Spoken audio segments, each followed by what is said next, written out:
Mr. President, 3 years after your revolution, you still have serious internal problems with what you call counter-revolutionaries. And Amnesty International says that you've killed executed almost 4,000 of those people, and we hear other reports of jailings and torture.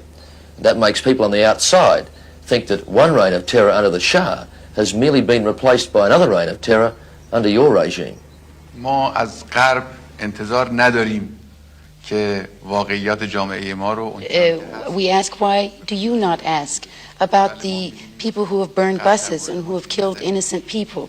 And when you only ask about the West only asks about the executions and the torture, they never see the other side of the picture, which is what these people are actually doing to our people. مرد کشتنشون سوال نمی‌کنید. از اینکه اعدام میشن سوال می‌کنید.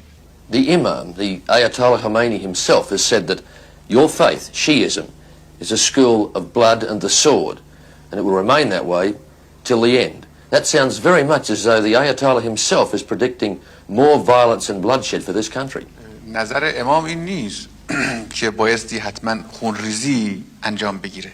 If a people are faced by an enemy who is an aggressor, they must stand against that aggressor to the end, even if it means bloodshed. ملتی با دشمن. Now that your country is an Islamic republic, it's anti-American, anti-Soviet, anti-Israeli, and anti-some Arab countries. Who are your friends?